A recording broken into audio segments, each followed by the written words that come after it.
Okay, this is Happy Mother's Day, and this will be a little bit of a tribute to my mom. I just sort of learned how to do this stuff this past year. So this was my mom, Olga. She was super nice. She's like a modern day saint. And the most characteristic thing of the people who know her is you see how, here, let me put my picture, oh crap.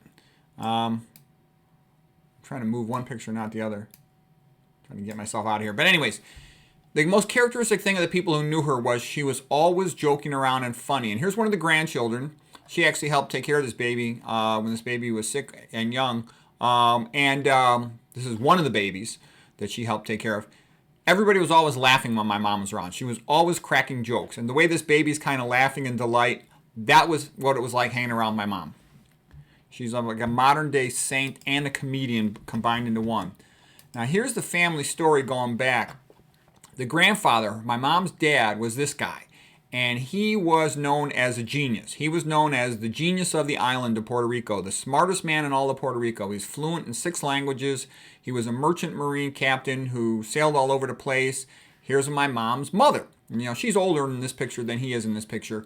But the gist of it was she found out that he had another family, at least one other family, maybe he had 2 other families, on another island as he was traveling around as a merchant marine. And she went apeshit bananas. You know the Tiger Woods story when his wife found out that he was fooling around? Well, when she found out, she went crazy. I don't know all the details of what happened, but I know that it was such a bad scene that he never came back. So he basically abandoned the family, which was bad. They were super poor. My mom actually is pissed off at him to this day. She kind of hates him. She didn't even go to his funeral, which I was amazed by. But let me, I can't get my picture out of here. So anyways, here's the reason I'm showing you this picture. This was a theater, the Olympic Theater, and this little tiny poor place. My mom and her brothers and sisters, many of them worked there, minimum wage job when they were kids to get some money. They were so poor, they lost their house. They had to go live with another relative who lived on a farm, and they lived in the barn. Literally, my mom grew up living in a barn where the animals did. That's how poor they were. But they were remarkably bright. But my mom will have a special thing like this theater. Her growing up in a theater, my mom was the kind of person who she just cared about what was right for people. She really didn't care about rules. She would break rules and she would be mischievous all the time. Like she would take us to a movie when we were kids and she would tell us to lie about our age. She didn't really want us to lie about our age. We had plenty of money then from my father, but she just thought it was funny. And she would tell me, like, let's say I'm 12 and you get lower fare if you say you're 11. She goes, say you're 11. I go, no, Mom, I'm not going to do that. She goes, say you're 11. Don't be a chicken. I go, no, Mom, I'm not going to do that. I know it sounds silly and stupid, but the point of it was that every little thing you did with her, going to a movie or whatever else, it always turned into an adventure with a lot of joking and laughing. And I wouldn't lie, but she was just having fun with me, and she used to always do that kind of thing. There was some movie, I forgot the name of it, but it's along those lines here. Okay, there. Now I can move myself out of the picture a little bit here. Okay, so she was Queen of Canovanas, her little town when she was growing up. And here she is married to my father. This is their wedding picture. These are giant priests. They're like the biggest priests I've ever seen in my life. There's my dad. There's my mom. The light coming overhead, she almost looks like a halo. And they were very happily married. They were very good to each other, both of them, the whole life. They had a great marriage, and that's one of the reasons why I was 100% set on getting married and having a big family, just like my parents. It was the greatest life you could imagine. We were all happy. Every family has some ups and downs, but we were happy and joking around and laughing all the time. And my mom ran the whole family. My father worked. She stayed home with the kids. And it worked out perfect that way. There was no competition or arguing. Everybody knew what everyone was supposed to do. Here's my mom and my dad. They smoked then. They didn't know any better. And some of her family members. Her family was, like I said, super smart. It's like half of them are doctors or PhDs. This is one of my mom's sisters. She had a PhD in nutrition. And that was good because we always ate reasonably well. They always had fruits and vegetables on the table. Carrots, celery, apples, pears. So me and my brothers were all real athletic and strong. My sister was real athletic and strong too. She ended up hurting her knee, but this is me with 2 of my brothers here. I just show you this because my brothers are really good looking, and I would never introduce a girlfriend. I would never want a girlfriend to see my brother unless I either didn't want her or I had slept with her, because as soon as they would see my brothers, they go, "Oh my gosh, your brother is so gorgeous," and that means she likes my brother. So that's what it was like growing up with brothers like that. That was another picture of my grandfather, the bicycle guy. Okay. My parents played tennis, and that was a really good thing for them. It made them happy and gave them something to do and talk about. They had a lot of friends at the tennis club. That kind of kept them healthy. I think it's the best sport, tennis. You can do it your whole life and enjoy it. This is just a typical thing. She came out, visited me in Stanford, and we went to the duck pond somewhere. She was always goofing around and cracking jokes, and she was really funny. Kind of a little like Roseanne Barr, but a lot nicer. But, clever and funny in that way. Mischievous, clever, and funny all the time.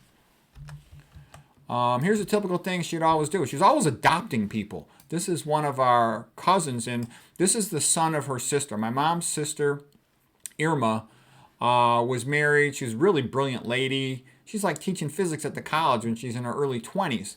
And then her husband cheated on her, despite the fact they had a bunch of kids. Like, I don't know if it was 7 kids yet by that time, but close to that.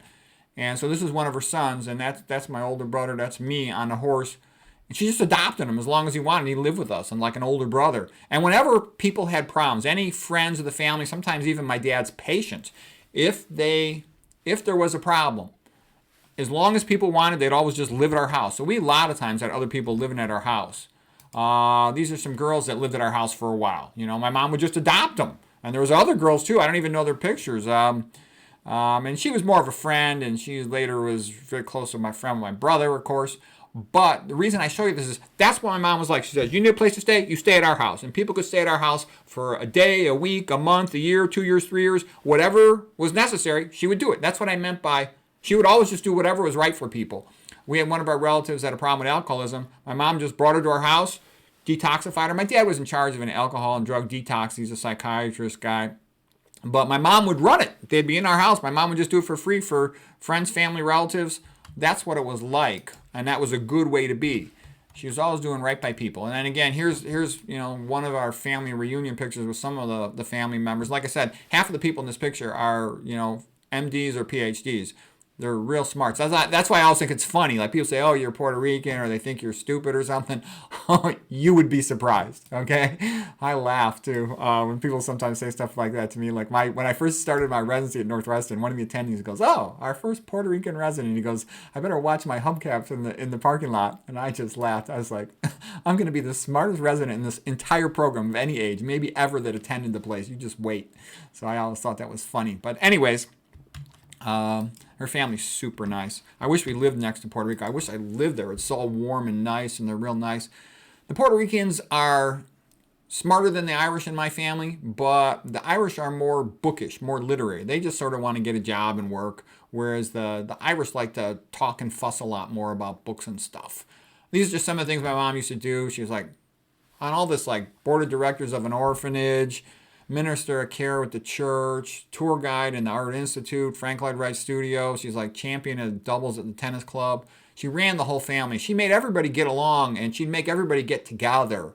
Without her, when my mom died, the family kind of fell apart. All the young wives work, so they're all tired and exhausted, and they just sort of want to be with their own family. Versus my mom, because she didn't have to work, her life was the family. She pulled everyone together. She's a big matriarch of the whole family. And it was a lot better that way. Kids get to know their cousins and stuff. When she got cancer, she did everything she could. And I think she did everything right that you could do from a social point of view. She exercised a lot. She did all these good activities helping people. She made a religious pilgrimage to Medjugorje. I'm the dummy that didn't know about this nutrition stuff. That was many, many years ago. I was just a medical student. I didn't know. I just sort of assumed you send her to the cancer doctor. And the cancer doctors did the best they could, but all they knew was chemo, which isn't that much, especially not for colon cancer. She lived. They only gave her 2 years, but she ended up living almost 11, close to 12 years. So I just regret I didn't know what I know now. I think I might have been able to really help her a lot. Here's a typical story. One of her grandchildren was born, premature. My mom just was over there, and just lived there, for like 6 months, taking care of the baby, so the mom would, helping out the mom, okay? And that's just typical of what she would do. Here's another thing, typical story of my mom. One of her grandchildren was born in septic shock. The mother didn't know any better. She went in a hot tub. Her water broke. It got infected. The baby's born in septic shock. Mama's in septic shock. She's on a ventilator in the ICU, so she can't help the baby. My mom goes in there. This is the time when she's dying of metastatic colon cancer with diffuse lung metastases. She's coughing up blood from the lung metastases. She's hiding it in the garbage can so the nurse doesn't kick her out of the ICU. What had actually happened is the baby initially was born in a private practice hospital. Then we transferred the baby to a children's hospital. They're asking me what to do. I don't know what to do. I take care of adults. I don't really know much about kids. They're like little outer space aliens. So the kid was in a good neonatal intensive care unit. But the point I'm making is the doctors did a fantastic job. They had to put the child on ECMO, endocorporeal membranous oxygenation, which is a heart-lung bypass machine. And the doctors did a fantastic job with all this complex, high-tech medical stuff. But you need both. If it was just the doctors, the kid would have died.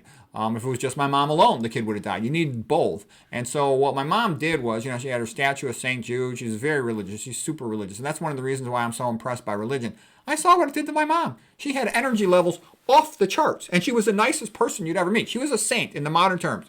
Everybody loved my mother. Like, for example, I didn't really like tennis as a sport when I was young. I was a tough guy, a wrestler. My dad had been a boxer. I was kind of like my dad, student athlete, tough guy, okay? And so I kind of thought, I'm a wrestler. Tennis is for wimps and sissies. Why would I care about tennis? So you almost would never catch me going to the tennis club. But once in a while, I would maybe have to go there, drop somebody off or go talk to my mom or something. I go to the tennis club and, I've maybe been there once in 5 years. People go, it's Olga's son. It's Olga's son. All these people will walk up and they want to introduce me. We love your mother. We love your mother. We love your mother. That's what it was like being her son. Same thing at parties. They would talk to me like that. So here she is. She moves in with this baby in the intensive care, and here she is. She's dying of metastatic cancer, coughing up blood multiple times a day, hiding it from the nurses. And she knows this baby needs her. And she's with the baby. I love you. I'm with you. You are going to be okay. And so what she did was, she lowered the child's stress level. She's holding his hand while they're drawing blood from the baby, doing other invasive, painful procedures. And the kid lived. The kid's doing great. The kid graduated college. He's, an honor student. He's doing fantastic. So what I'm trying to say is, that's the combination of best care when you've got the medical knowledge and expertise, but you have to combine it with the love and kindness. And love and kindness are kind of absent from the modern medical system, and that's why the outcomes are so crappy. You need this sort of thing. You need both. And don't get me wrong, there's lots of good doctors and nurses, but medicine itself is drifting away from this type of loving, close attitude. It's a long story. We're not going to get into all that right now. But anyways, if it wasn't for my mom, this kid would have died. I thought the kid was going to die. Everybody that knew anything about it thought the kid was going to die. Here she is with the baby. She saved this kid's life. And she saved the lives of many other people in many other ways. So anyways, that's a tribute to my mom. We love your mom. So anyways, there it is. Happy Mother's Day.